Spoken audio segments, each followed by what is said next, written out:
Numbers chapter 14. Then all the congregation raised up their voices and cried that night.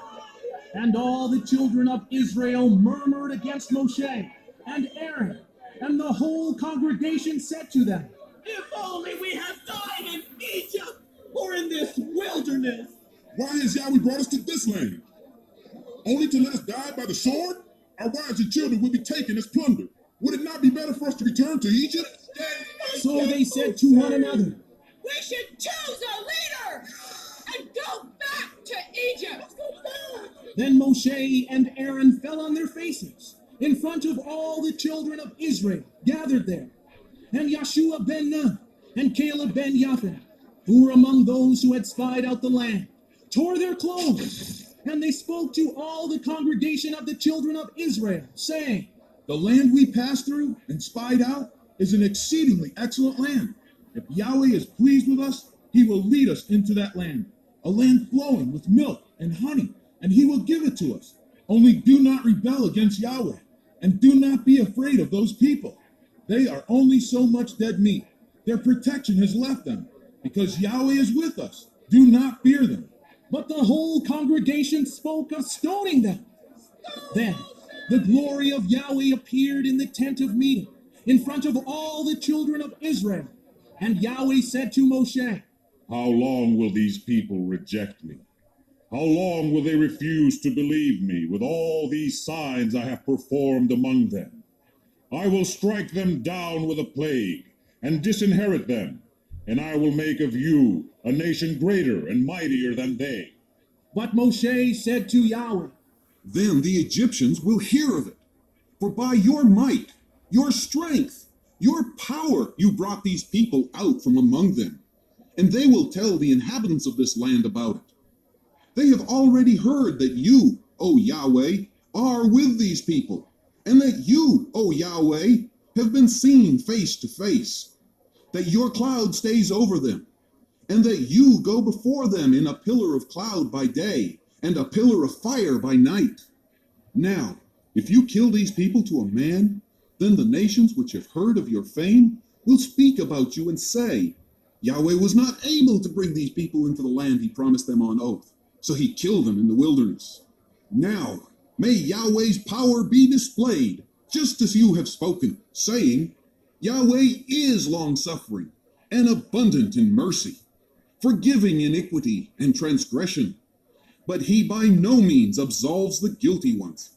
He punishes the iniquity of the fathers on the children to the third and fourth generation. Forgive the iniquity of this people, I pray, just as you have forgiven this people, according to the greatness of your mercy, since the time we have left Egypt.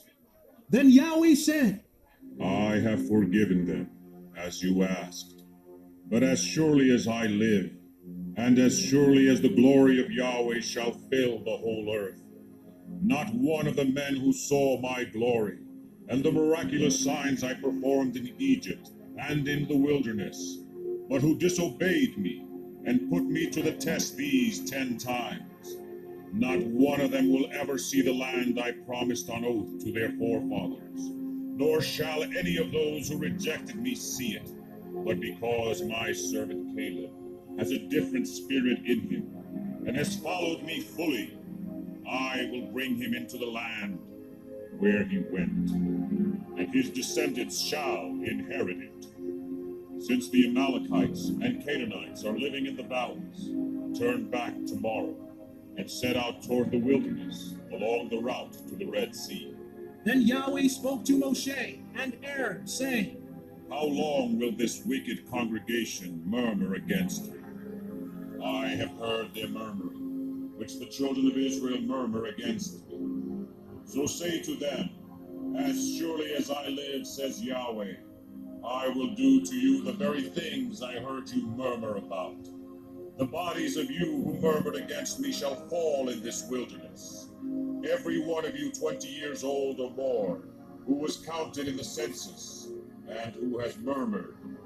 Not one of you will enter the land I vowed with uplifted hands that I would let you live in, except for Caleb ben Yephuneh and Joshua ben Nun. As for your children, you said would be taken as plunder, I will bring them in, and they shall have the land that you have despised and rejected. But as for you, you will die in this wilderness.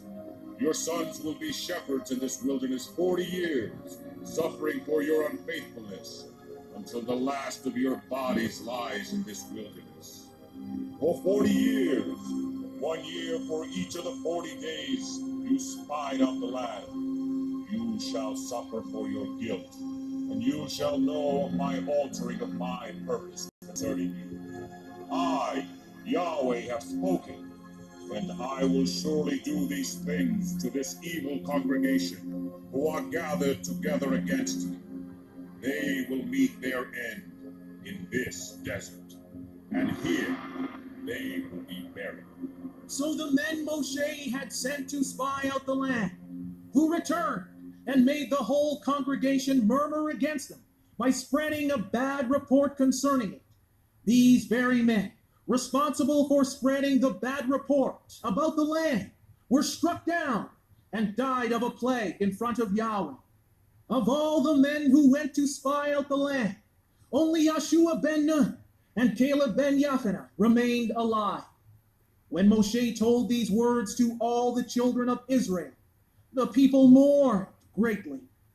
Early the next morning, they turned and went onward to the high hill country and said, Here we are. We will go to the place Yahweh has promised. We have sinned. Then Moshe said, Why are you transgressing, disobeying Yahweh's command to turn southward? This will not succeed. Do not go up, because Yahweh is not with you. You will be defeated by your enemies. For the Amalekites and the Canaanites will stand against you, and you will die by the sword, because you have turned away from Yahweh. Yahweh will not be with you. Nevertheless, in their presumption, they went up toward the high hill country. But neither Moshe nor the ark of Yahweh's covenant moved from the camp. Then the Amalekites and the Canaanites, who lived in that hill country, came down and attacked them, driving them back all the way to Hormah.